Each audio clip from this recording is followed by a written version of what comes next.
जोहार साथियों, मैं संजय सर आपके अपने परिवार झारखंड वॉरियर में बहुत बहुत स्वागत करता हूं। साथियों, आज मैं पिछले वीडियो में जो बताया था झारखंड के 5 प्रकार के भूमि के बारे में, उसे आज बढ़ाते हुए सीएनटी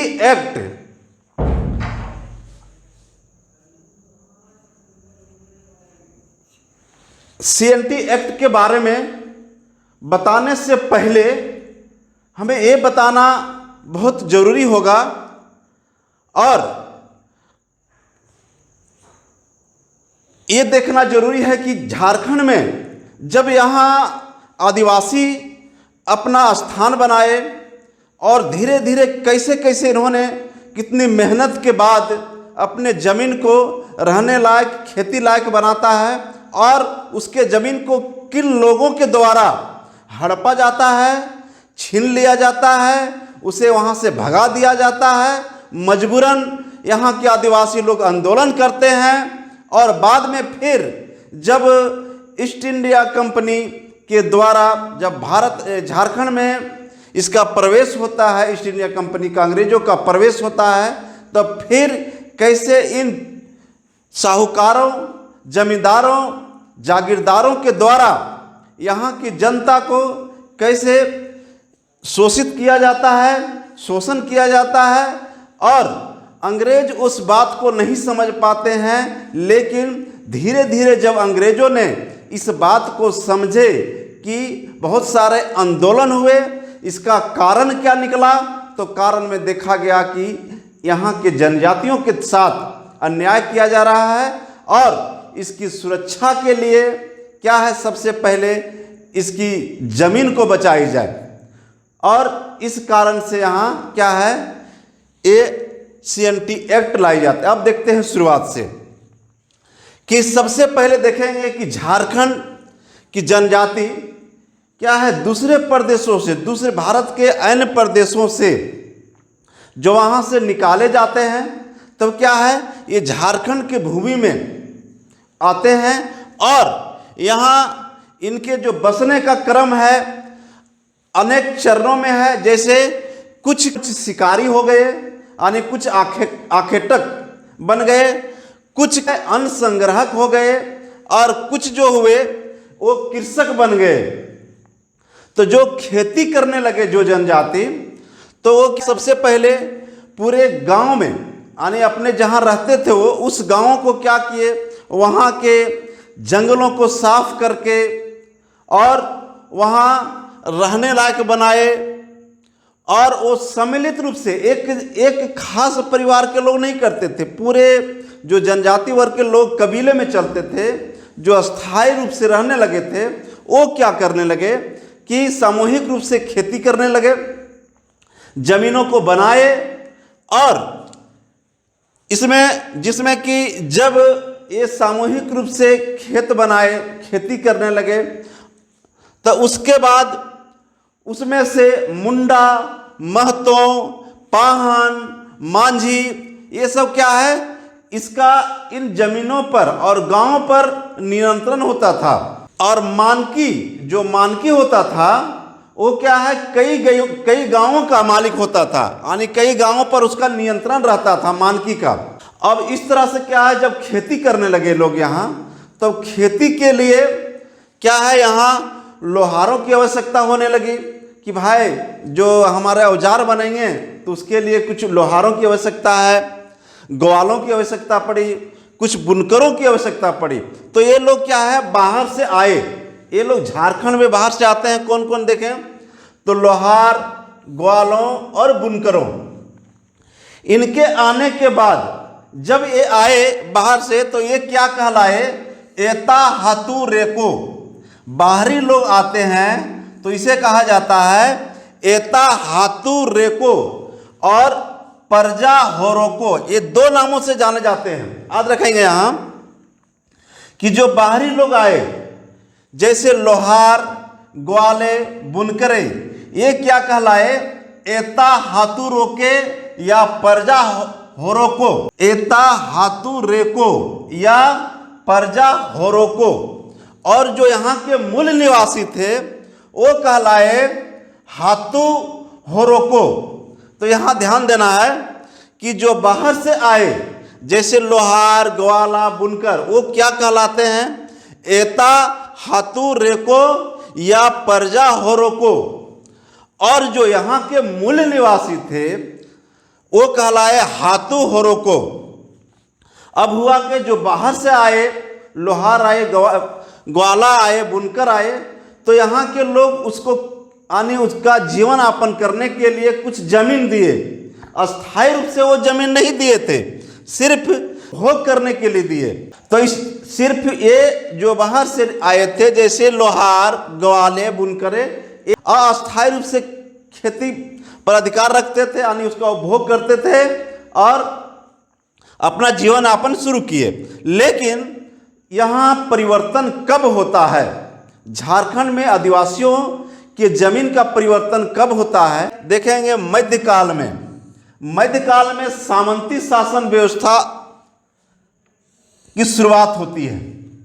मध्यकाल में सामंती शासन व्यवस्था की शुरुआत होती है, जिसमें यहाँ पर अब देखेंगे, अब समाज में उच्च वर्ग, निम्न वर्ग, किसान वर्ग की यहाँ एक विभेद किया जाता है। तब यहाँ देखेंगे कि मध्यकाल में जब सामंती शासन व्यवस्था की उत्पत्ति होती है, तब क्या होता है? यहाँ पर जो प्राचीन समय से जनजातियों की भूमि व्यवस्था थी वो छिन्न भिन्न होने लगती है। अब जनजातियों की जमीन को क्या है, ये चला जाता है धीरे धीरे किसके हाथ में जाने लगेगा? सामंतों के हाथ में जाने लगेगा।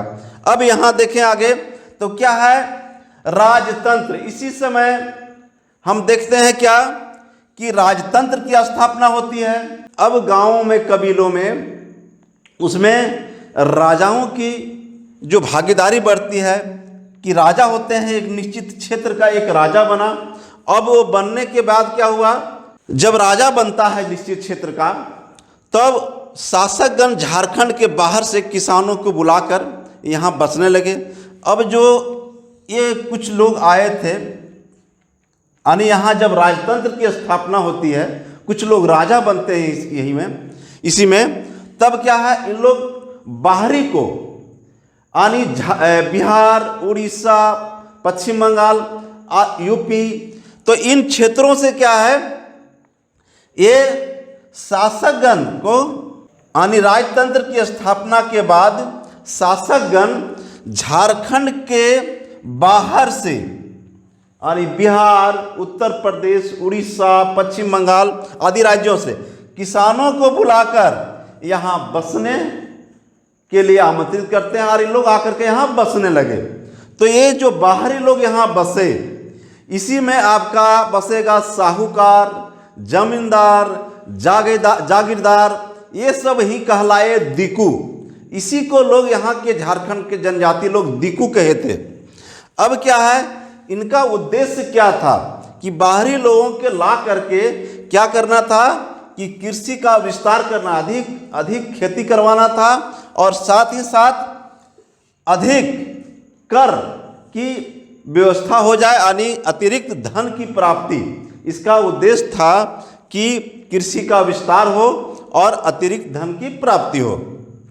धीरे धीरे जैसे खुशहाल लोग जो थे, समाज में खुशहाल लोग थे, जैसे भूइंहर लोग कुछ थे, वो क्या करने लगे, राजाओं को, जो लोकल राजा होते थे, यहाँ के राजा जो होते थे, उसे अवैतनिक, बिना किसी पैसा का क्या है, उसकी सेवा करने लगे और साथ ही साथ क्या है, उसे सैनिक सहायता भी देने लगे। और जैसे उसके बाद जो थे नीचे वर्ग के लोग थे, तो राजा को क्या करते थे, राजा को कुछ अन्न, यानी कुछ वस्तुएं देते थे, अन्न देते थे, और बाद में फिर मुद्रा का प्रचलन हुआ तो नकदी भी देने लगे।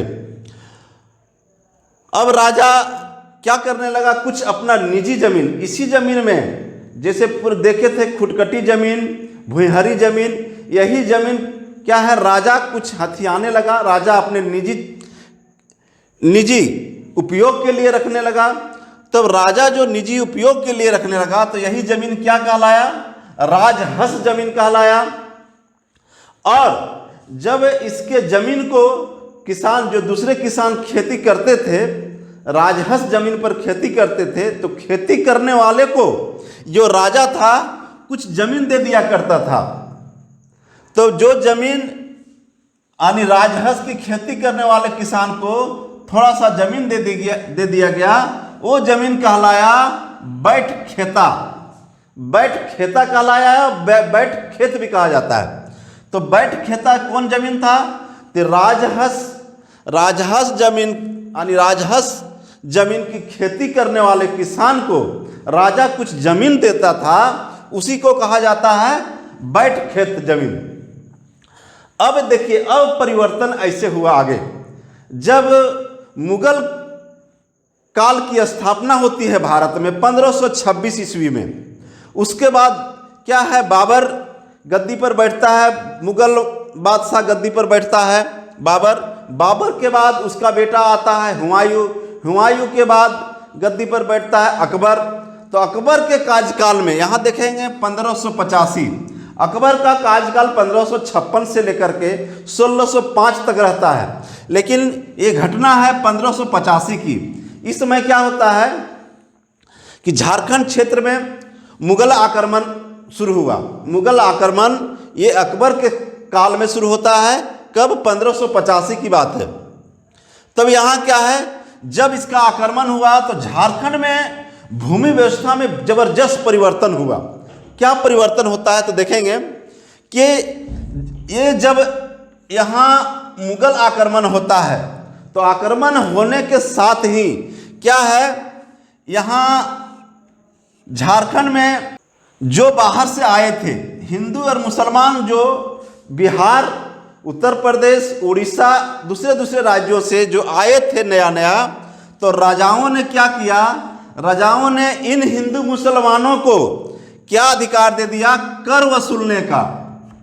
किसानों से कर वसूलने का अधिकार किसे दे दिया गया? जो इस समय 1585 के समय मुगल आक्रमण के समय जो नया नवागत यानी जो नए हिंदू और मुसलमान यहाँ आए थे, उसे क्या सौंप दिया गया? कर वसूलने की जिम्मेवारी सौंपी गई। अब इन लोग क्या करने लगा, तब क्या है, ये अपने भाइयों को कुंवर कर, अपने भाइयों को कुंवर कर और संबंधियों को खोरिस व पोरिस, इसी को खोर पोस भी कहते हैं, ये दिए। तो अपने भाइयों को कुंवर कर तथा संबंधियों को खोरिस या पोरिस, खोरपोर भी कहा जाता है इसे, ये दिए कर लगाने का। अब देखिए, अब यहाँ क्या हुआ, इसमें राजा और उधर देखे क्या कि मध्यस्थ, जो यहाँ मध्यस्थता करता था, कौन करता था? जागीरदार और ठेकेदार। यहाँ जागीरदार और ठेकेदार ये क्या है, अनेक प्रकार के नाजायज वसूली करने लगे, जिसे ये वसूली को अबवाब भी कहा जाता है। तब जब यहाँ जागीरदारों को, ठेकेदारों को कर वसूलने के लिए दिया गया, तब ये लोग क्या किए, जनजातियों पर जाकर के जबरदस्ती अधिक कर लगाने लगे। और अधिक कर लगाने के चलते ये जनजातीय लोग यहाँ के, झारखंड के, इसके शोषण का शिकार होते चले गए। यानी ये तालुक और इजरा बांटने लगे। ये जो जागीरदार थे और ठेकेदार, ये क्या करने लगे, तालुक और इजरा बांटने लगे अपने अपने अलग अलग क्षेत्रों को। रैयतों को बेदखल करने लगे। जो रैयत, जो कितना मुश्किल से जमीन इन्होंने बनाया था, जनजातियों ने यहाँ करके मेहनत करके, जंगल साफ करके, पूरा अपना रहने के साथ साथ खेती लायक बनाया था, उसे इन्होंने क्या किया, अब उस जमीन पर ये क्या है, रैयतों को बेदखल करने लगे, उसकी ज़मीन को छीनने लगे। अगर कर नहीं दिया, टैक्स नहीं देने लगे जनजाति, तो उसकी ज़मीन को इन लोग क्या करने लगे, छीनने लगे और कब्जा में लेने लगे। बेदखल करने लगे और राजहंस पर कर बढ़ाने लगे। जो राजहंस जमीन जो थी उस पर भी ये क्या है, बाहर से आए हुए जागीरदार, ठेकेदार, इन लोग क्या है, अधिक कर लगाने लगे। अब धीरे धीरे क्या हुआ, यहाँ पर मुस्लिम व्यापारी आए, हिंदू साहूकार आए, सिख ठेकेदार आए, राजपूत जमींदार आए और जगीरदार आए और जनजातियों की जमीन पर हावी होते चले गए। तो इस तरह से राजाओं द्वारा भी कहीं कहीं आदिवासियों की ज़मीन क्या है, अब छीन ली जा रही थी। और इतना ही नहीं, जो भी यानी जनजातियों से ऊपर जो भी लोग थे वहाँ, वो भी क्या है, जहाँ चाहे वहाँ उसकी ज़मीन को हड़पने लगे। जैसे जमींदार, शाहूकार, जागीरदार जो जहाँ मिले, इनकी ज़मीनों को क्या है, हड़पने लगे। अब है कि देखते हैं कि पहले मुग़लों ने लूटा, मुग़लों के बाद बंगाल और बिहार में जो नवाब बने वो भी क्या है, कर के लिए इस पर दबाव बढ़ाते गए और उसमें अधिक कर, रैयतों पर अधिक कर लगाए गए। और उस समय दो अधिकारी हुआ करते थे, दीवान और कानूनगो। ये दोनों अधिकारी जो कि आदिवासियों से कर लेते थे। तो ये दोनों अधिकारी क्या करने लगे कि अधिक प्रजा पर अधिक कर जो सरकार तय करती थी, चाहे जो ऊपर के अधिकारियों द्वारा तय किया जाता था, उससे अधिक कर ये यहाँ के जनजातियों पर लगाने लगे और उसका शोषण करने लगे। अब पहले जैसे मुस्लिमों ने लूटा, बाद में मराठा आक्रमण के चलते क्या है, यहाँ की कृषि व्यवस्था एकदम चौपट होती चली गई। अब स्थिति क्या होती है, मुगल काल में झारखंड के विभिन्न राजा बिहार, बंगाल और उड़ीसा के सूबेदारों को भू राजस्व देते थे। अब ध्यान देंगे यहाँ कि देखिए ऊपर कि यहाँ के जो ऐतिहासिक राजा लोग होते थे, अलग अलग क्षेत्रों में अलग अलग राजा थे। तब यहाँ के राजा लोग उड़ीसा, बंगाल, बिहार के नवाबों को टैक्स देते थे। लेकिन हाँ, यहाँ ये ध्यान रखना है कि ये टैक्स उस समय देते थे जब वे लोग यहाँ आकर के सैनिक दबाव बनाते थे। जब ये लोग चले जाते थे तब क्या है, पुनः ये यहाँ के राजा लोग टैक्स देना बंद कर देते थे, यानी कर देना बंद कर देते थे। तो इस तरह से हम देखें कि ये मुगल काल के बाद जो उसके बाद में अनेक राज्यों में जो नवाब हुए, उसके उत्तराधिकारी कहेंगे। मुगलों के बाद बिहार, बंगाल, उड़ीसा आदि क्षेत्रों में जो उनके नवाब हुए, उसके द्वारा भी यहाँ के जनजातियों को क्या है, कभी कभी यहाँ दबाव बना करके इससे टैक्स लिया गया, जिससे भी यहाँ के आदिवासियों की स्थिति बहुत नाजुक होती चली गई। अब स्थिति में परिवर्तन होता है कब, घटना है 1764। 1757 में पलासी की लड़ाई होती है, जो अंग्रेज़ों को क्या है, पश्चिम बंगाल, यानी उस समय बंगाल प्रांत कहा जाता था, जिसके अंतर्गत उड़ीसा, आज के उड़ीसा, बिहार, झारखंड, बांग्लादेश या पश्चिम बंगाल, ये सब सारे क्षेत्र आते थे। तो 1757 की क्रांति में अंग्रेज़ों को बंगाल प्रांत में पैर रखने का मौका दिया। वहीं 1764 का जब युद्ध होता है, बक्सर का युद्ध अंग्रेज़ों को घर बसाने का काम किया बंगाल प्रांत में। बंगाल प्रांत उस समय बताए क्या, उस समय उसके अंतर्गत, बंगाल प्रांत के अंतर्गत बिहार, उड़ीसा, वर्तमान में जो झारखंड है, जो उस समय बिहार का अंग हुआ करता था, और बांग्लादेश, पश्चिम बंगाल आदि आते थे। तब क्या है, जब 1764 का युद्ध होता है, मुगल बादशाह शाह आलम द्वितीय के द्वारा क्या है, जब मुगल बादशाह शाह आलम द्वितीय, अवध का नवाब शुजाउद्दौला और बंगाल का नवाब मीर कासिम जब हार जाते हैं बक्सर के युद्ध में, तब होता क्या है, ये उस समय जो शाह आलम द्वितीय, जो उस समय भी पूरे भारत में मुग़लों का अस्तित्व माना जाता था, यानी उसके शासन के अधीन ही लोग कुछ भी शासन करते थे। तो ये क्या है, शाह आलम द्वितीय ने इलाहाबाद की संधि के द्वारा 1765 1765 में इलाहाबाद की संधि होती है, जिसमें मुगल बादशाह शाह आलम द्वितीय ने दीवानी के अधिकार अंग्रेज़ों को दे दिया। दीवानी का अधिकार क्या था कि इसके पूर्व जब हम देखते हैं 1765 के पहले, तब क्या अंग्रेज़ अपने जो सैनिक रखते थे, व्यापार करते थे, जो भी सुरक्षा करते थे, उसके लिए जो खर्च होता था वो व्यापार के माध्यम से वहन करते थे, इंग्लैंड से मंगाते थे। लेकिन अब स्थिति क्या हुई कि जहां 1765 के पहले अंग्रेज यहां टैक्स देते थे, अब उल्टा क्या करने लगे, यहां इस संधि के द्वारा, इलाहाबाद के संधि के द्वारा अंग्रेज़ों को यह अधिकार मिल गया कि खास करके पहले जो बंगाल प्रांत थे उस क्षेत्र के अंतर्गत आने वाले पूरे क्षेत्र पर उनके दीवानी के अधिकार में आनी। अब क्या है, ये अपना सारे प्रकार के टैक्स अपने स्वयं ये वसूल करते थे। अब कठपुतली सरकार वहाँ बनाई गई। कठपुतली सरकार के बाद 1765 से यहाँ क्या है, गवर्नर का शुरुआत होता है। अब अंग्रेज़ अपने अधिकारी रखने लगे। अब यहाँ से अंग्रेज़ों का जो है पूरे भारत पर नज़र दौड़ना शुरू हुआ। पहले बंगाल को, उसके बाद इसके अंतर्गत आने वाले बिहार, उड़ीसा को पहले हट पे। लेकिन इस संधि के द्वारा जो झारखंड के राजा थे, जो ऐतिहासिक राजा माना जाता था, स्वतंत्र राजा माने जाते थे, इस संधि को नहीं मानते थे और ये अंग्रेज़ों के अधीन अपने आप को नहीं मानते थे। इसलिए जब 1765 का दीवानी का अधिकार मिला तो अंग्रेज़ों का ध्यान बिहार, उड़ीसा के क्षेत्रों के अतिरिक्त झारखंड क्षेत्र पर भी गया, जो बिहार का दक्षिणी क्षेत्र था। तब यहाँ ध्यान देंगे कि 12 अगस्त 1765 को दीवानी का अधिकार मिल गया अंग्रेज़ों को। अब क्या है, तब ये झारखंड में यहाँ प्रवेश करने के इनका बहुत सारे कारण था।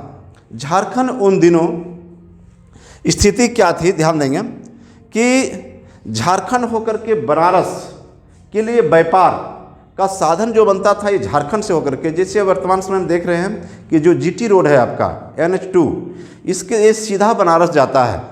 तो अंग्रेज़ सोचे अगर हम झारखंड को अपना क्षेत्र बना लेते हैं तो क्या है, व्यापार मेरा वहाँ तक चला जाएगा और उसके अंतर्गत आने वाले जितने भी बीच में राजा लोग मिलेंगे वो हमारे अधीन आ जाएंगे।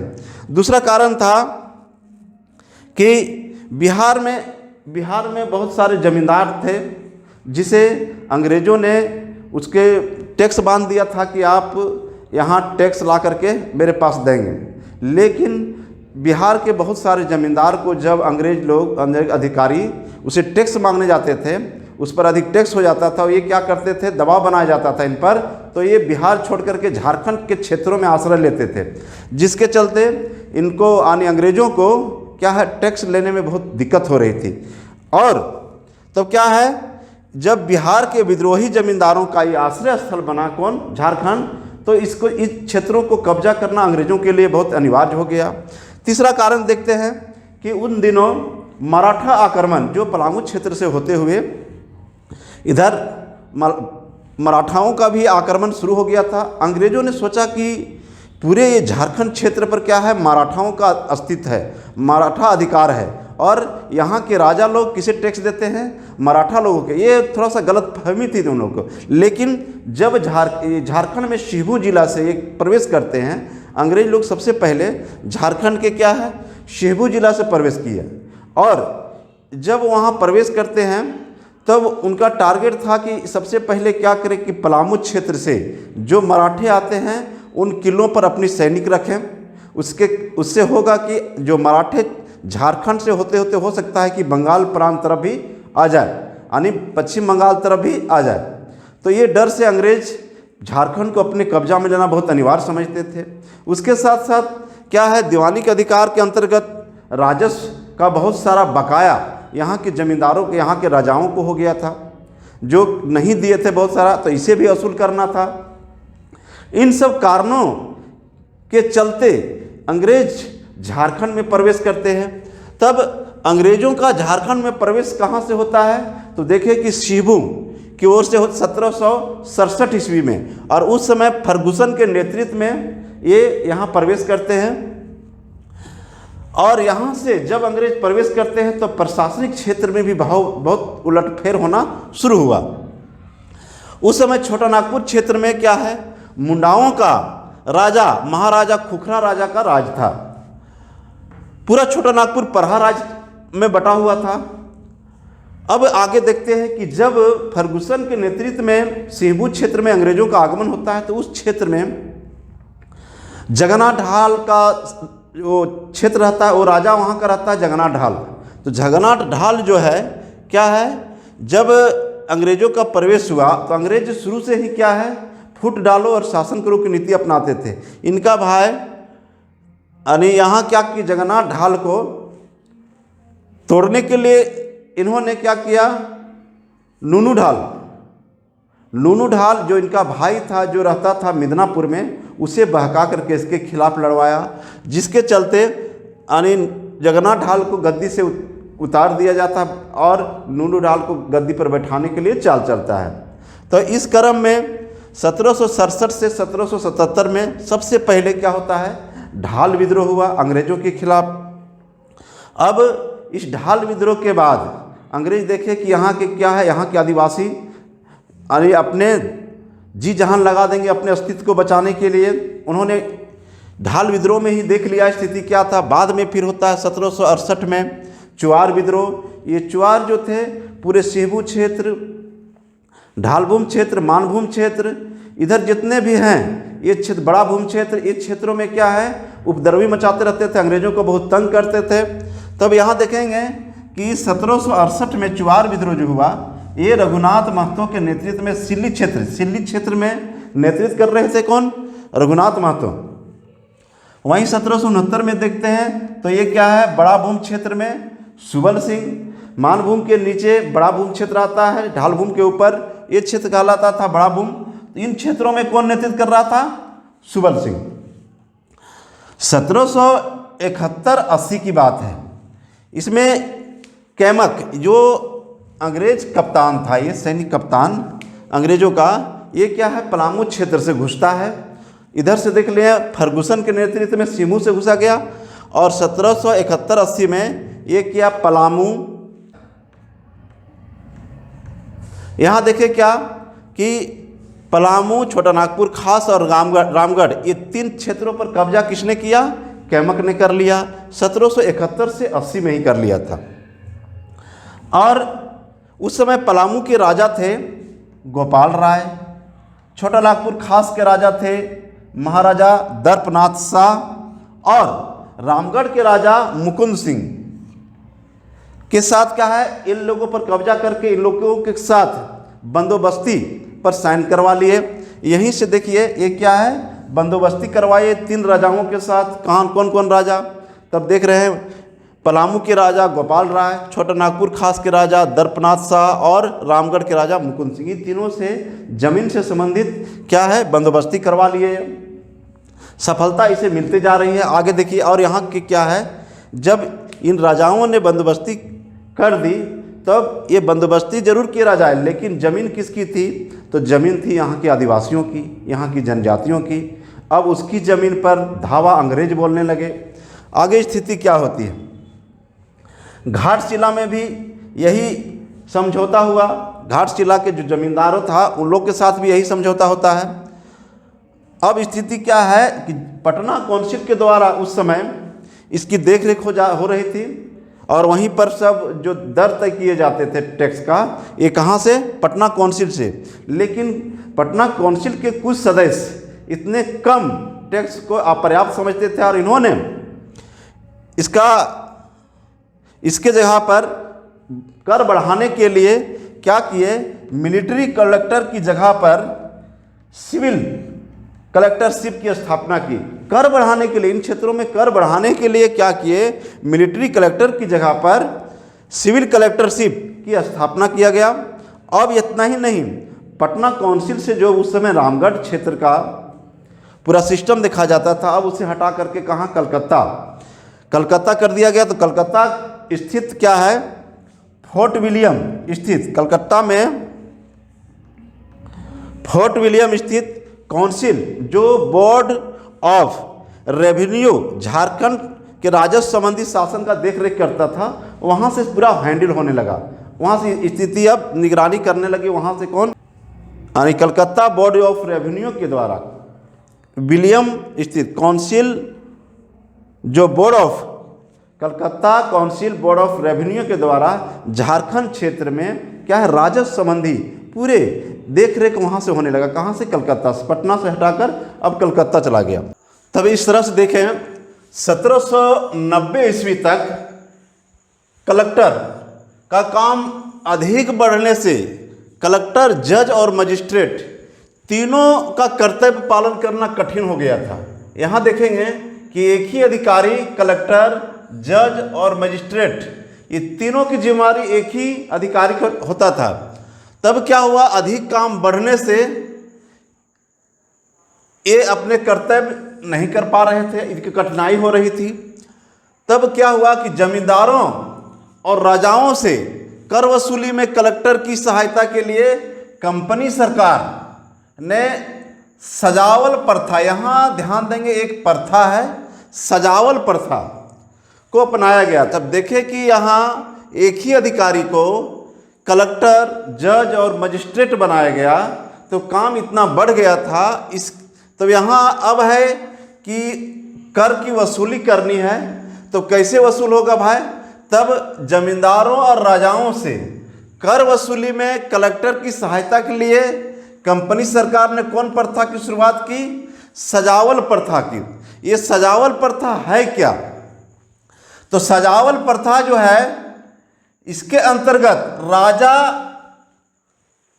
राजा लोग सरकार द्वारा बहाल किए गए सजावल को, आनी कहें एक दूसरे अर्थ में कहें, एक अधिकारी, अलग से कर वसूली के लिए एक अधिकारी नियुक्त किया गया जिसे सजावल यहाँ कहा गया। तो सजावल को कर की वसूली में मदद देते थे। तो सजावल प्रथा क्या था कि इसके अंतर्गत राजा लोग सरकार द्वारा बहाल किए गए सजावल को कर की वसूली में मदद देते थे। सरकार ने जो एक अधिकारी भेजा जिसे सजावल कहें, अब एक कर वसूली करने के लिए आया, इसकी मदद कौन कर रहा है यहाँ? तब जमींदार और राजा, ये सब है, इसे कर वसूली में इसकी मदद करते थे। अब यहाँ देखेंगे अब क्या करने लगे लोग, इस सजावल पर उत्पीड़न के, अब ये लोग जो हैं, राजा हो, जमींदार हो, और ये जो अधिकारी आया सजावल, ये यहाँ के किसानों को बहुत शोषण करने लगे, जिसके कारण सजावल उत्पीड़न के फलस्वरूप ही 1800 ईस्वी में, अब ध्यान देंगे 1800 ईस्वी में पलामू का विद्रोह हुआ। तो पलामू विद्रोह किसके चलते हुआ? ये सजावल प्रथा जो चलाया था, सजावल प्रथा के कारण यहाँ के किसानों पर इतना टॉर्चर किया गया, जिसके कारण पलामू के किसान लोग क्या किए? विद्रोह कर दिए। यहाँ के जनजाति लोग विद्रोह कर दिए 1800 ईस्वी में, और इस प्रथा का फिर अंत कर दिया जाता है, रोक लगा दिया जाता है इस प्रथा पर। इस विद्रोह के बाद इस प्रथा का अंत हो गया। अब क्या है, यहाँ दिखेंगे रामगढ़ जिला का राजस्व प्रशासन बिहार के कलेक्टर के अधीन कर दिया गया। अब यहाँ देखें, पहले ये सिस्टम क्या था कि सिर्फ रामगढ़ जिला के अंतर्गत यहीं के कलेक्टर द्वारा ये वसूल किया जाता था, लेकिन इसके बाद यहाँ देखिए 1800 के पलामू का विद्रोह के बाद जब सजावल प्रथा का ख़त्म कर दिया गया, तब क्या है, रामगढ़ जिला का राजस्व प्रशासन अब कहाँ कर दिया गया? किसके अधीन? तो बिहार के कलेक्टर के अधीन कर दिया गया। अब यहाँ से देखा हैंडल नहीं हो रहा है, तो डायरेक्ट बिहार के कलेक्टर के अधीन कर दिया जाता है।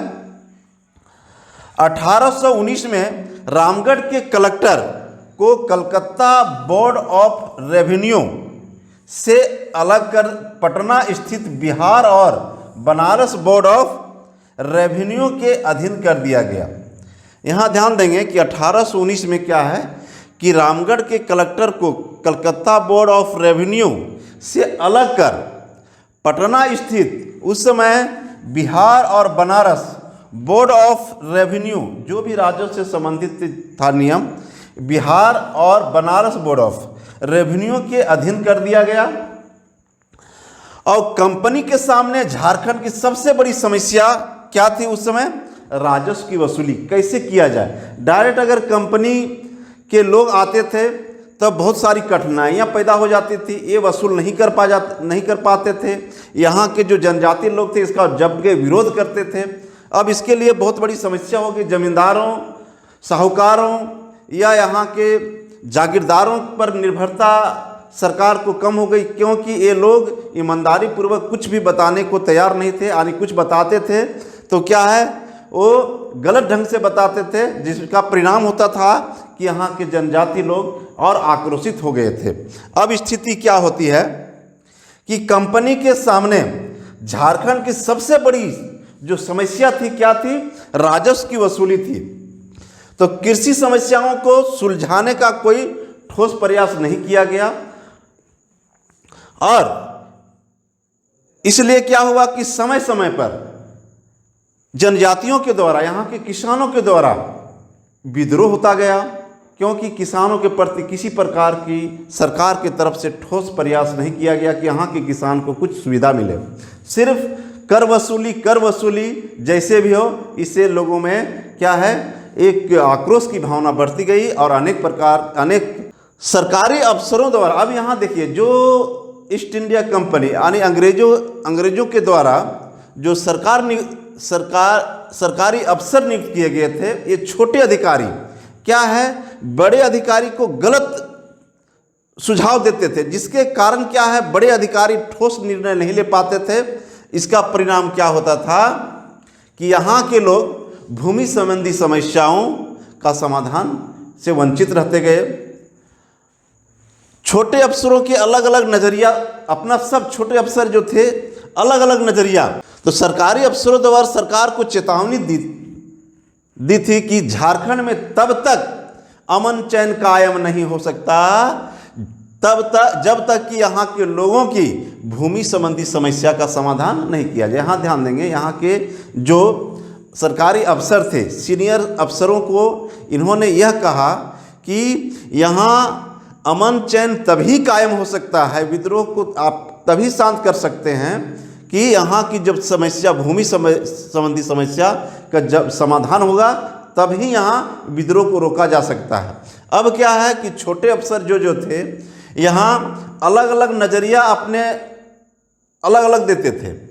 छोटे अफसरों के अलग अलग नज़रिया के कारण क्या है, सभी जगह अड़चन होते थे। ये बड़े अफसरों को क्या करते थे, गलत सुझाव देते थे, जिसके चलते गलत सीनियर अफसर सही सुझाव नहीं ले पाते थे, समस्या का समाधान नहीं कर पाते थे। अब क्या है, आगे चलकर देखते हैं तो क्या है, खालसा गांव उस समय जो है, खालसा गांवों को सालाना लीज के आधार पर ठेकेदारों को अब दिया जाने लगा। जो सरकारी ज़मीन थी, मतलब सरकार के अधीन जो ज़मीन थी उसको क्या है, उसी को खालसा ज़मीन कहा जाता था। तो उस तरह के जहाँ जहाँ ज़मीन थी जो उसको खालसा गांव कहा गया। अब क्या है, लीज पर किसे दिया गया है, ठेकेदारों को। और ये ठेकेदार कौन थे, ये बाहर के रहने वाले लोग थे, दीकू लोग थे। अब क्या है, इसके अधीन दे दिया गया। अब धीरे धीरे ये ठेकेदार लोग हैं, इसे 5 वर्ष की बंदोबस्ती पर दी गई थी। ये ठेकेदार लोगों को कितने, शुरुआत में 5 वर्षों के लिए बंदोबस्ती की गई थी, जिसके कारण देखा गया कि कोई लाभ इसमें नहीं मिल रहा है, क्योंकि ठेकेदार कृषि को बढ़ाने और सुधारने का कोई प्रयास नहीं करता था, कभी नहीं प्रयास करता था इन लोग। आगे चलकर एक अधिकारी है डेविडसन ने ठेकेदारों से 20 वर्षों के, यहाँ 5 वर्षों में देखें, ये 20 वर्षों का बंदोबस्ती किया। अब धीरे धीरे यहाँ के ज़मीनों को, यहाँ के जनजातियों के ज़मीन को ये क्या है, ठेकेदारों के पास बेचने लगे और धीरे धीरे इनकी बंदोबस्ती ठेकेदारों के अधीन करने लगे। अब धीरे सबका ज़मीन छीनाता जा रहा है। अधिक रकम देने वाले ठेकेदार को बंदोबस्ती देते थे कि जो अधिक रकम, जो अधिक टैक्स देता था उसी को क्या है, अंग्रेज़ों ने ठेकेदारी के माध्यम से बंदोबस्ती करा दिया। तो झारखंड के विभिन्न भागों में अब इस तरह से क्या है कि धीरे धीरे ठेकेदारों के अधीन बहुत सारे ज़मीन चलते चले गए, यानी ठेकेदारों के अधीन होते चले गए ज़मीन, जनजातियों से छिनाते चले गए ज़मीन। और तब उस समय स्थिति क्या थी कि झारखंड में विभिन्न भागों में जोत का स्वरूप भी अलग अलग था। जैसे देखेंगे पलामू में देखते हैं तो पलामू में क्या था, जागीर और इजरा। पलामू में जोत के जो स्वरूप थे वो क्या है, जागीर और इजरा, जिसे नीलामी कहते हैं, नीलामी। रांची में देखें तो खुटकटी, भुईहरी, पनहई और मांझा इत्यादि जोत के प्रकार थे। वहीं सेबू, हजारीबाग और संथाल परगना में देखें तो वहाँ क्या जोत के जागीर थे या जागीर काजी या जागीर इनामी। इस तरह अलग अलग क्षेत्रों में जोत के अलग अलग स्वरूप थे। खैराजी जोत पर वंशानुगत अधिकार होता था। खैराजी जो जमीन थी यानी खैराजी जोत थी उसमें वंशानुगत अधिकार होता था और उसकी बिक्री भी हो सकती थी उसकी बिक्री। इसलिए वैसी ज़मीन के नए नए मालिक बन गए थे, लोग खरीद लेते थे। वैसे वैसे ज़मीन बिकती जा रही थी और इसके नए नए मालिक बनते जा रहे थे। आगे देखते हैं बेगई, चौकीदारी, बोसाई, बैनाहाई, भुईहरी। और ये क्या है, ये ना तो वंशानुगत थी ज़मीन और ना ही उसकी बिक्री हो सकती थी, लेकिन इसके बावजूद भी इसकी बहुत सारी ज़मीन, इस तरह की बहुत सारी ज़मीन बिक गई थी और बिकती जा रही थी। तो इस तरह से आगे देखें कि 1826 ईस्वी में कर्थबर्ट ने सुझाव दिया था कि जागीरदारों को उनकी ज़मीन बेचने नहीं दिया जाए। कर्थबर्ट ने अपने सीनियर अफसरों को कहा था कि जो यहाँ के जागीरदार हैं उसे उसकी ज़मीन नहीं बेचने दिया जाए, क्योंकि ये जागीरदार लोग क्या किए थे कि बहुत सारे ज़मीनों को इन्होंने बेच दिया था। अब सरकार ने ये प्रिंसेप को भेजा कि छोटा नागपुर के जोतों के बारे में वह सही सही जानकारी दे। जो जोत थे, अनेक प्रकार के जोत थे, उसके बारे में जानकारी मांगा गया। सूचना दी गई कि बहुत सारे जागीरदारी बेच दी गई है। ये जब प्रिंसेप ने जोतों के बारे में सही सही जानकारी हासिल करने का प्रयास किया तब पता चला कि ये जागीरदार लोग हैं क्या है, बहुत सारे ज़मीनों को बेच दिए हैं। अब आगे जाकर के होता क्या है, हम देखते हैं कि कोल विद्रोह का रूपरेखा तैयार होता है। कैसे, तो कोल विद्रोह के कारण जब हम ढूंढेंगे तो क्या कारण था कि ये जागीरदार, साहूकार या जमींदार, तो जागीरदार और जमींदारों ने क्या किया था, करों में वृद्धि की गई, जबरन बेगारी करवाई गई तथा साहूकारों द्वारा भारी सूद की वसूली की जाने लगी, जिसके कारण कोल विद्रोह का रूपरेखा तैयार होने लगा था। और यहाँ देखें तो न्यायालय, जो अंग्रेजों द्वारा जो न्यायालय बनाया गया था कि ज़मीनों से संबंधित जो भी किसी प्रकार की समस्या हो उसका समाधान किया जाए, तब देखें कि न्यायालय में भेदभाव।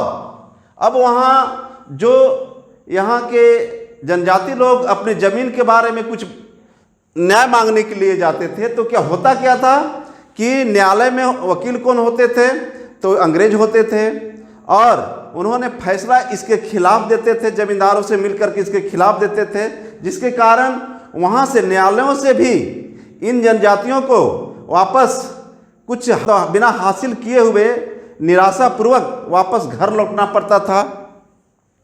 तब न्यायालय में भेदभाव यानी जमीन से वंचित और बागी, और इतना ही नहीं, इसे क्या उल्टा इसके जमीनों को इसे छीन लिया जाता था और यानी इसे जमीन से वंचित कर लिया जाता था और इसे बागी घोषित कर दिया जाता था।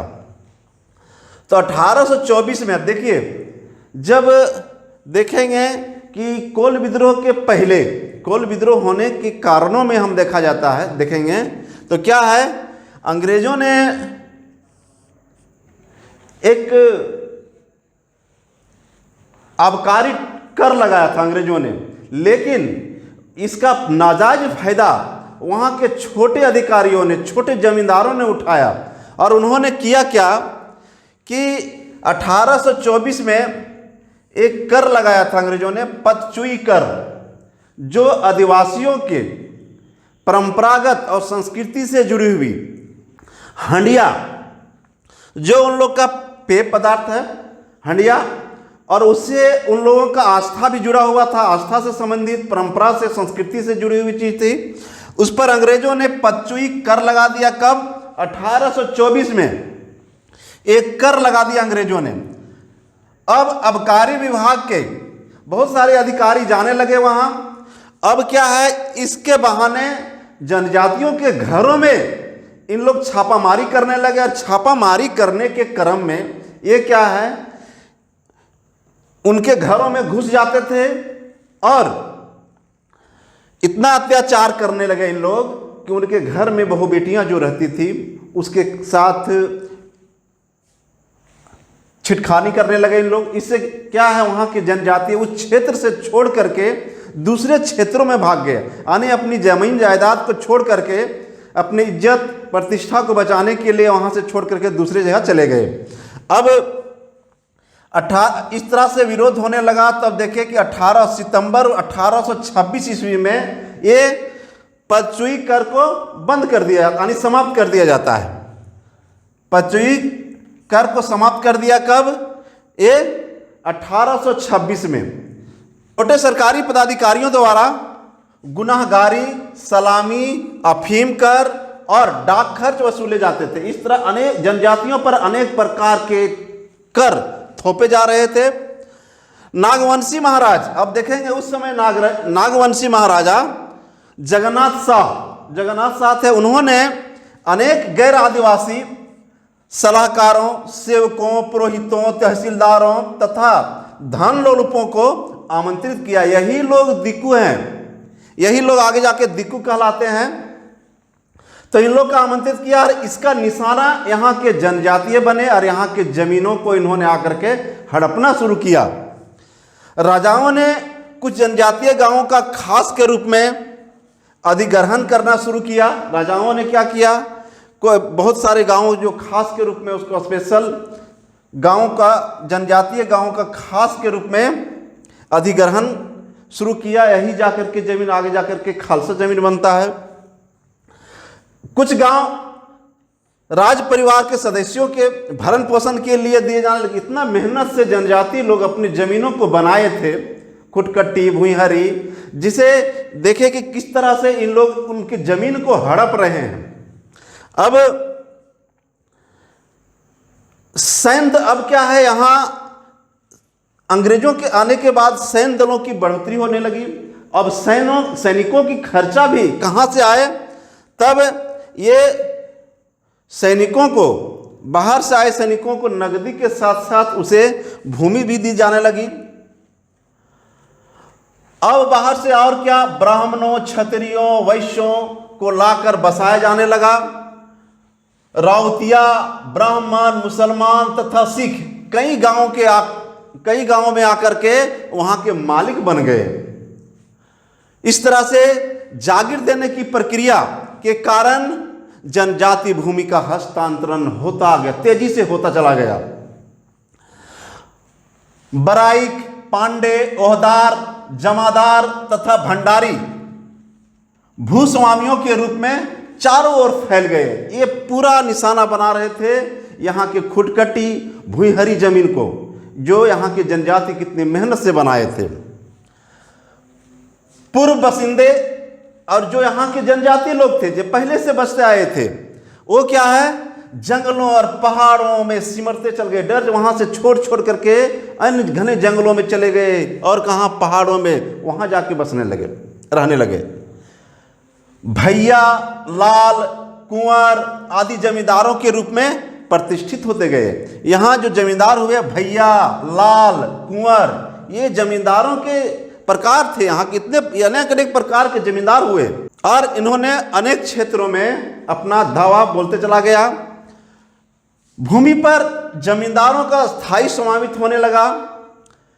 कर विमुक्ति, मुंडाई, पहनाई, मतकेटा, डाली कटारी तथा पन भराई भूमि तो बची रही, किंतु विखंडित खुटकटी गांवों का जन्म हुआ। यहीं पर विखंडित खुटकटी गांवों का जन्म होता है। ब्रिटिश काल में जमींदारों की संख्या और भी बढ़ी। अब जब ब्रिटिश काल ब्रिटिश काल के समय क्या है, बहुत सारे जमींदार बिहार से, बंगाल से, उड़ीसा से, उत्तर प्रदेश से आने लगे और यही अधिकांश क्या है, यहीं पर दिक्कुओं का जन्म होता है। यानी दिक्कू किसे कहा गया, बाहरी लोग जो जितने भी आए ये बाहरी जमींदार, साहूकार, ये सब दिक्कू कहलाए।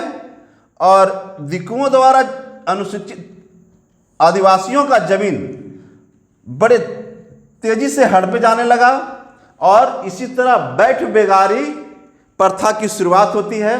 बैठ बेगारी प्रथा अब क्या है, ये जो यहाँ के आदिवासी थे अपनी मेहनत से ज़मीन को बनाती, इनकी ज़मीन को छीन ली जाती है और बैठ बेगारी के द्वारा मेहनत कराया जाता है। इसमें कुछ हासिल नहीं, सिर्फ अपने पेट चलाना भी इन लोगों को मुश्किल हो जाता है।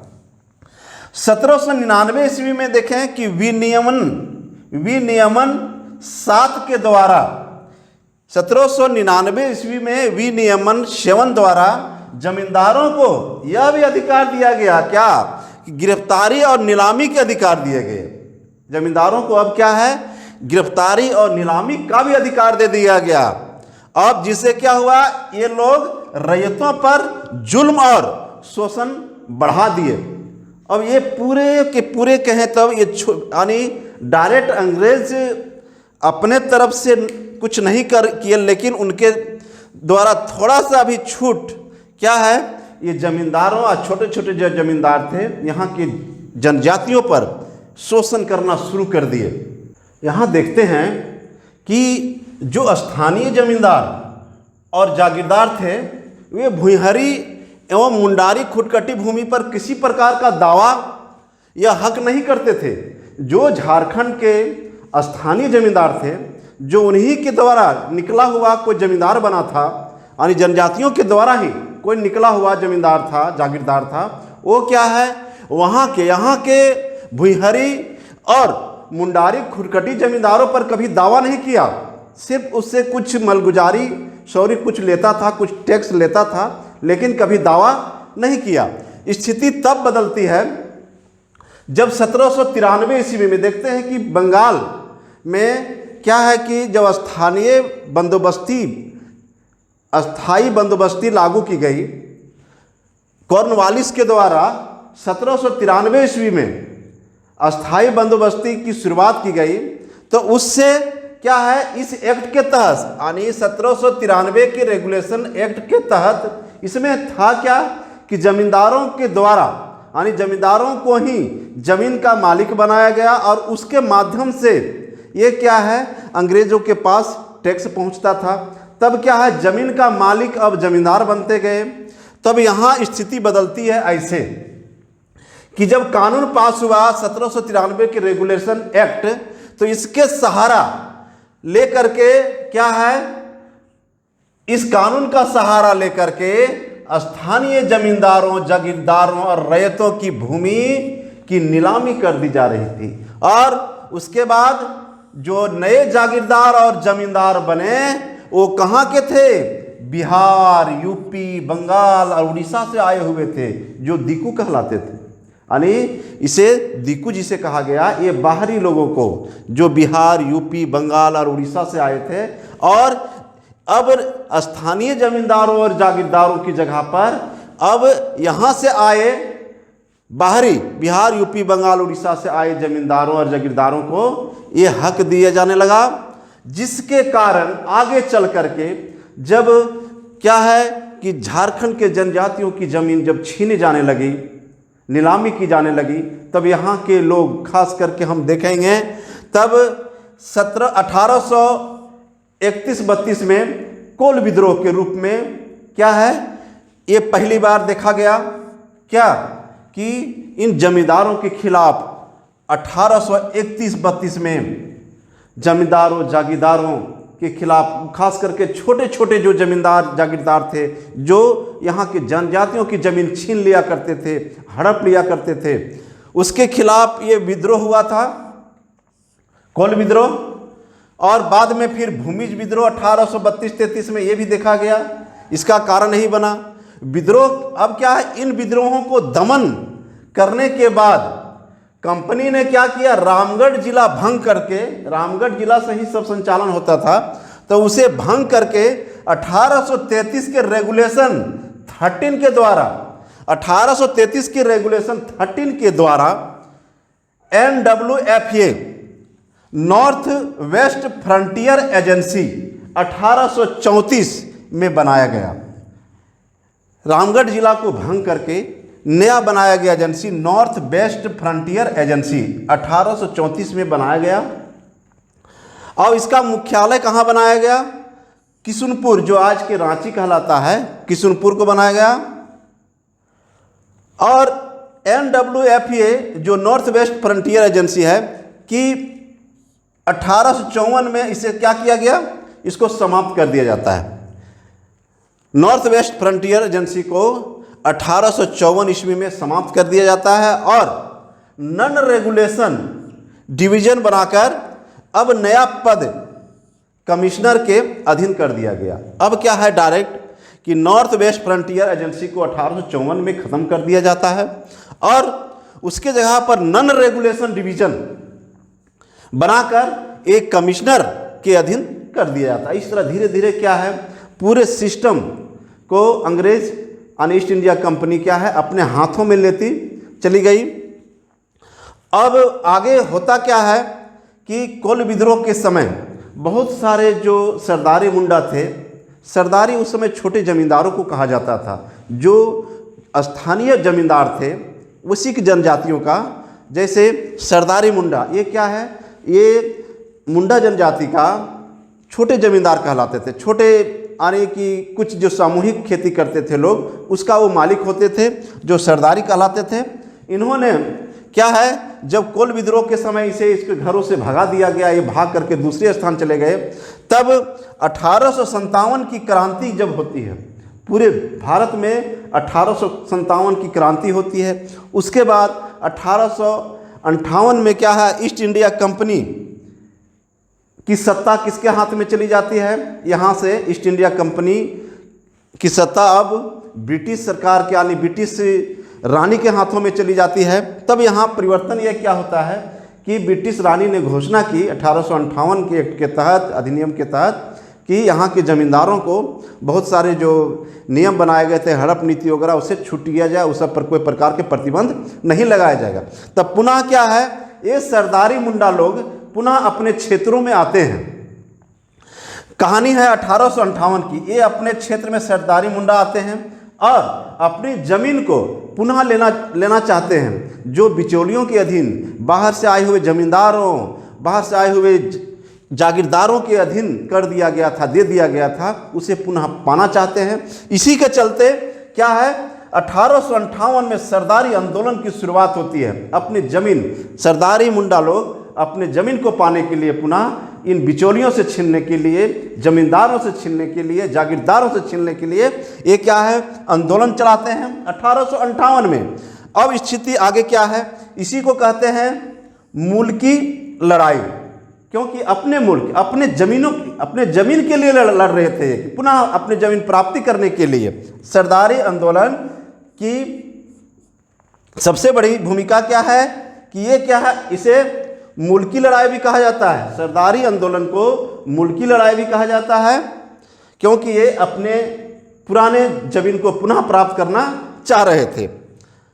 अब क्या है, इन सब आंदोलन जब बहुत तेज़ गति से बढ़ने लगी, सरदारी मुंडा बहुत आंदोलन जो बहुत तेज़ होने लगा, तब क्या है, इसके जवाब में, इस आंदोलन के जवाब में सरकार ने निर्णय लिया कि भाई अब सच्चाई क्या है।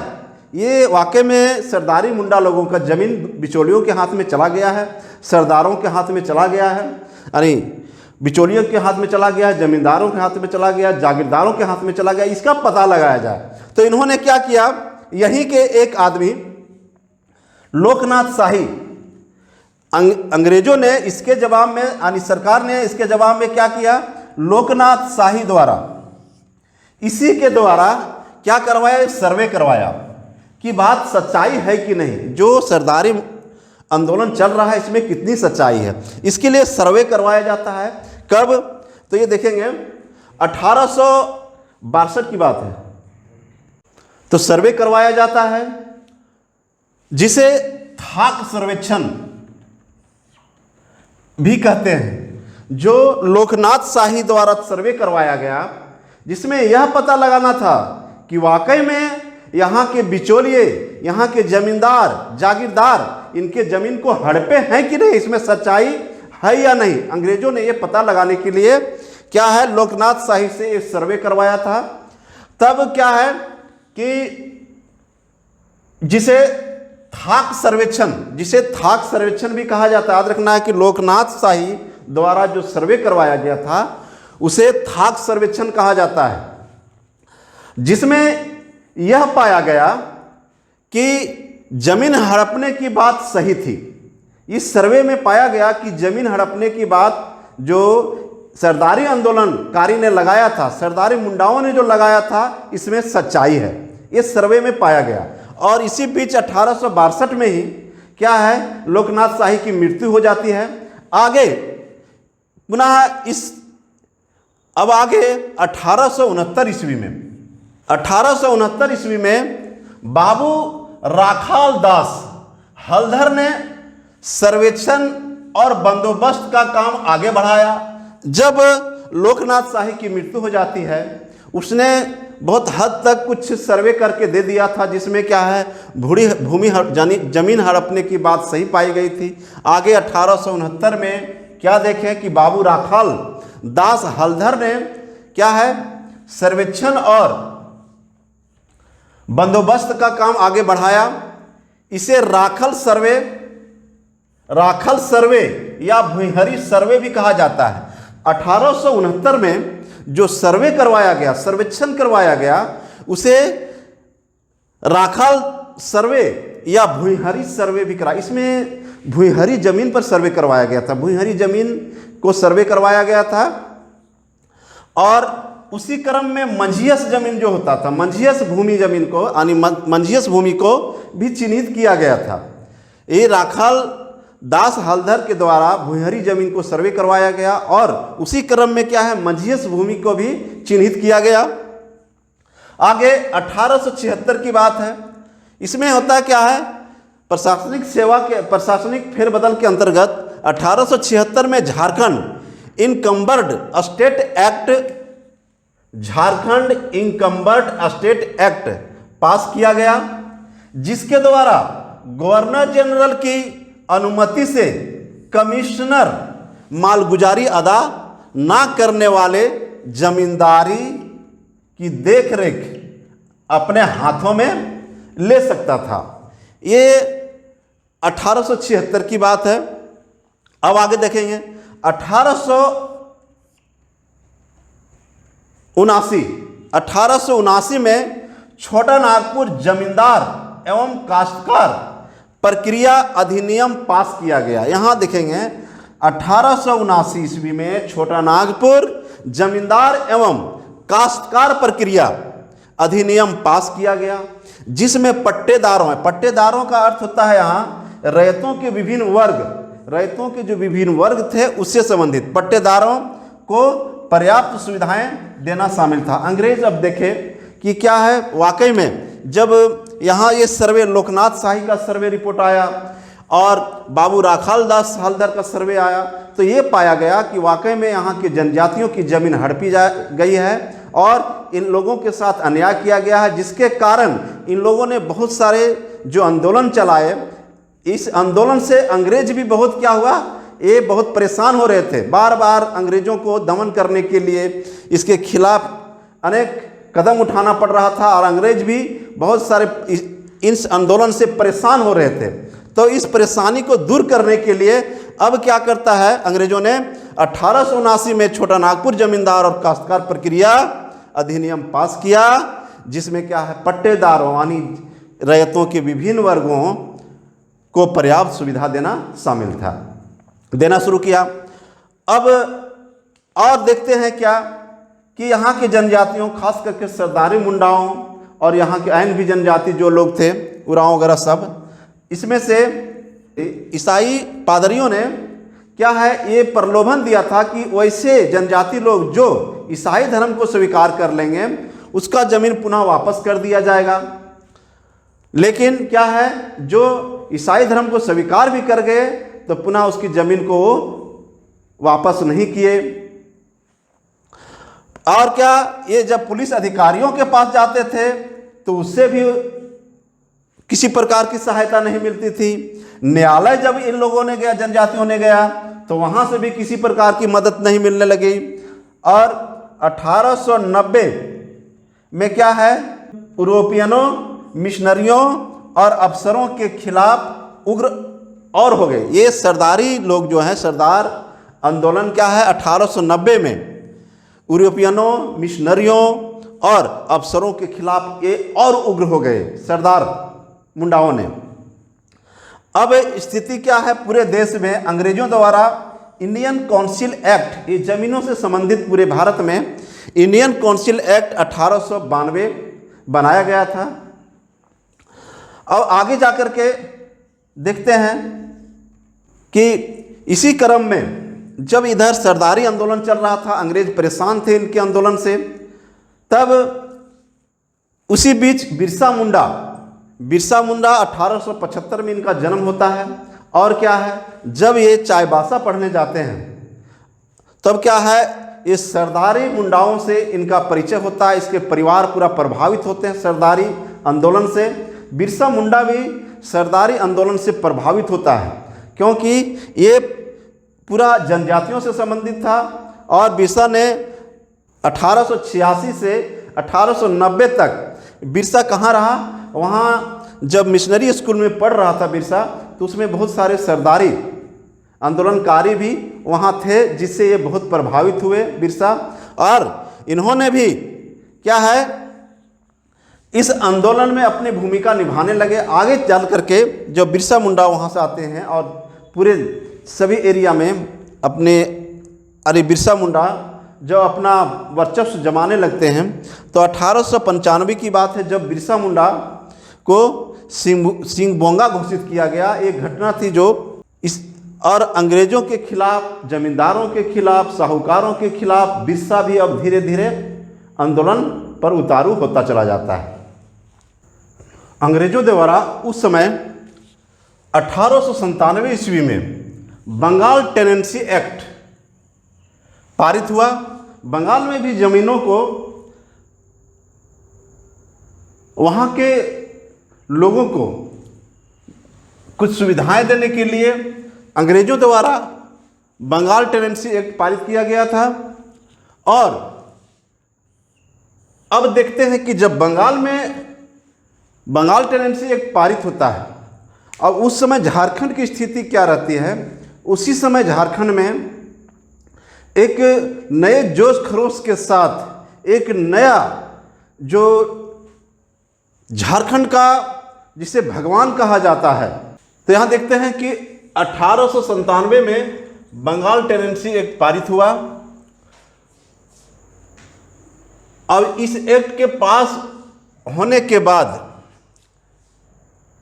झारखंड में बिरसा आंदोलन बड़ा विकराल रूप ले लिया था। 1895 में बिरसा को भगवान समझा गया और उसी के नेतृत्व में देखें कि 1895 में जब वो गिरफ्तार होते हैं, 97 में पुनः रिहा होते हैं। उसके बाद फिर क्या है, नए जोश खरोश के साथ अंग्रेजों के खिलाफ, जमींदारों के खिलाफ, साहूकारों के खिलाफ, जागीरदारों के खिलाफ उन्होंने आंदोलन चलाया। उसका सहयोग सरदारी आंदोलनकारियों ने भी दिया, क्योंकि ये पूरे संबंधित है जमीन से। तब ये विद्रोह बहुत विकराल हुआ। इस विद्रोह का दमन कर दिया गया। बिरसा को पकड़ लिया गया 1900 ईस्वी में और जून में उनकी मृत्यु हो जाती है। तब उसके बाद अंग्रेजों ने सोचा कि इसका मूल कारण, यानी इस आंदोलन का कारण क्या है। इसके पूर्व भी जितने आंदोलन हुए उसका कारण रहा है जमीन। और ये जमीन जिससे अंग्रेजों को भी बहुत सारे कर मिलना था, लेकिन इसका फ़ायदा अंग्रेजों को नहीं मिल पा रहा था। इसका नाजायज फ़ायदा यहाँ के जमींदार, जागीरदार, साहूकार उठा रहे थे। इससे अंग्रेजों ने सोच समझकर पुनः इसके पूर्व में भी बहुत सारी ज़मीनों का सर्वे भी करवाए थे। और इसलिए अंग्रेजों ने इस विद्रोह के बाद बिरसा आंदोलन के बाद झारखंड में एक सर्वे करवाता है 1902-3 में, और सर्वे करवाने के बाद जो देखा कि यहाँ के ज़मीन वाकई में यहाँ की जनजातियों के लिए होना चाहिए, इस पर दूसरे लोग कब्जा किए हुए हैं और इसका नाजायज फ़ायदा वो जमींदार साहूकार और जागीरदार उठा रहे हैं। इससे अंग्रेज़ों को भी फायदा नहीं हो रहा था। तब क्या है कि इस दमन चक्र के बाद, बिरसा मुंडा के आंदोलन के दमन चक्र के बाद, इसके आंदोलन के पूर्व भी हम देखते हैं कि 1880-83 ईस्वी में अंग्रेज़ों ने 1880-83 में घटवारी सर्वेक्षण किया था। ये घटवारी सर्वेक्षण किया था और 1884 ईस्वी में घटवारी भूमि का कर अस्थायी तौर पर निर्धारित कर दिया गया था। ये घटवारी भूमि कौन होता था? ये जो घटवारी जाति के लोग थे, अंग्रेजों के पुलिस विभाग में काम करते थे और उसके वेतन के बदले इन्हें जमीन दे दी जाती थी, और वो जमीन किसकी होती थी? जनजातियों से छीनी हुई जमीन। तब ये जमीन पर क्या है, अंग्रेजों ने 80-83 में सर्वेक्षण करवाया और 84 में क्या है, इसको घटवारी भूमि पर कर अस्थायी तौर पर निर्धारित कर दिया गया था। 1902-3 की बात है। 1902-3 में क्या है, इस आंदोलन के बाद, बिरसा आंदोलन के बाद, उन्हीं बिरसा आंदोलन का परिणाम ही था कि अंग्रेजों को अब सोचने पर मजबूर कर दिया कि यहाँ क्या है, यहाँ के जनजातियों की जो यहाँ का हक है, इसकी ज़मीन को दूसरे को कब्जा नहीं करे, इसकी ज़मीन सुरक्षित रहे। इसलिए 1902-3 में मुंडारी, भुइहर, कोडकर और खुटकटी भूमि का सर्वे कराया गया। 1902-3 में सर्वे करवाया जाता है। बाकी और भी सर्वे का काम आगे तक चलता रहता है, 10 तक चलता है। लेकिन 2-3 में जो हुआ, कहाँ कहाँ, मुंडारी, भुइहरी, कोडकर, खुटकटी, ये इन सब भूमि पर सर्वे करवाया गया। और इसके अंतर्गत सर्वे करने के बाद क्या है, खेवट और खतियान का निर्माण किया गया कि ये जमीन किस खुट का है, उसके अधीन ये क्या है, खतियान बनाया जाए। यह छोटा नागपुर में पहला सर्वे क्या है, ये छोटा नागपुर क्षेत्र में पहला सर्वे था जो वर्ष 1902 में प्रारंभ हुआ और 1903 में CNT एक्ट के प्रारूप भी इसी के तर्ज पर तैयार किया गया, इसी के सर्वे के आधार पर तैयार किया गया। अब देखते हैं कि CNT एक्ट का ब्लू प्रिंट किसने, यानी खाका किसने तैयार किया था। तब CNT एक्ट का खाका यानी ब्लू प्रिंट किसने तैयार किया था? जॉन S हाफमैन ने तैयार किया था, और हाफमैन को ही CNT एक्ट का पिता कहा जाता है, जनक कहा जाता है। और इनकी सहायता किसने किया था? तो मिस्टर लिस्टर और मेजर हस्ट इनकी सहायता किया था। इसके अतिरिक्त कैप्टन ग्रे, कमिश्नर ग्रिमली एवं अस्लेक की भी भूमिका इसमें रही। तो इसी सर्वे के आधार पर 1902-3 में जो सर्वे हुआ, उसी के आधार पर तत्कालीन उस समय जो यानी तत्कालीन वायसराय कौन था? तो लॉर्ड मिंटो। उन्होंने बंगाल रेगुलेशन 6 के तहत यानी बंगाल काश्तकारी अधिनियम 1897 से प्रभावित होकर के 11 नवंबर 1908 को CNT एक्ट लागू किया गया। तब वायसराय लॉर्ड मिंटो ने 11 नवंबर 1908 को CNT एक्ट को लागू कर देता है। इसका मुख्य उद्देश्य क्या था कि यहाँ के जनजातियों की भूमि पर अवैध कब्जा को रोका जाए। अवैध कब्जे जो कर लिए हैं और कर रहे हैं जो यहाँ के जमींदार, जागीरदार, साहूकार, उसको क्या है, इस कब्जा को रोकना है। तो अवैध कब्जा को रोकने के लिए ये एक्ट पारित किया गया और इसे इंडियन काउंसिल एक्ट 1892 के सेक्शन 5 के अधीन पास किया गया। ये सब मुख्य इंपॉर्टेंट सेंटेंस है जिसे आपको ध्यान में रखना है कि इंडियन काउंसिल एक्ट 1892 के सेक्शन 5 के अधीन CNT एक्ट को पास किया गया। CNT एक्ट को आदिवासियों का मैग्ना कार्टा भी कहा जाता है। अब देखेंगे कि CNT एक्ट किन किन क्षेत्रों में लगाया गया। तो ध्यान रखेंगे कि संथाल परगना को छोड़ करके, और उस समय सरायकेला खरसावां जो छोटा नागपुर के अंतर्गत आता था, लेकिन सरायकेला खरसावां को छोड़कर, संथाल परगना को छोड़कर पूरे छोटा नागपुर क्षेत्र में ये एक्ट लगाया गया। तो सरायकेला खरसावां को छोड़कर पूरे छोटा नागपुर में लागू किया। उधर संथाल परगना और इधर छोटा नागपुर के अंतर्गत सरायकेला खरसावां को छोड़कर पूरे छोटा नागपुर क्षेत्र में लागू किया गया। सरायकेला खरसावां में क्या है, 1951 ईस्वी में लागू किया गया। 1908 में सरायकेला खरसावां को सिर्फ छोड़ दिया जाता है और संथाल परगना को। बाकी जब फिर सरायकेला खरसावां को 1951 ईस्वी में ये CNT एक्ट लागू कर दिया जाता है सरायकेला खरसावां में भी। तो इस तरह से देखेंगे वर्तमान समय में कि सिर्फ संथाल परगना को छोड़ करके पूरे झारखंड में यानी पूरे छोटा नागपुर क्षेत्र में, उत्तरी छोटा नागपुर हो, दक्षिणी छोटा नागपुर हो, अब कोल्हान प्रमंडल हो गया, पलामू प्रमंडल, टोटल में क्या है, CNT एक्ट लागू कर दिया गया। तो झारखंड में क्या है, अब देखते हैं जब झारखंड अलग होता है, ये तो झारखंड अलग नहीं हुआ था, उसके पूर्व की कहानी है। तो जैसे 15 नवंबर 2000 को झारखंड अलग हुआ, वैसे यह नियम झारखंड राज्य के साथ भी अलग से लागू हो गया। अब यहाँ देखेंगे 66वें संविधान संशोधन एक्ट 1990 में इसे क्या है, संवैधानिक अधिकार दिया गया। पहले से संवैधानिक अधिकार नहीं था, तब 66वें संविधान संशोधन 1990 एक्ट 1990 में इसे क्या है, संवैधानिक अधिकार दिया गया।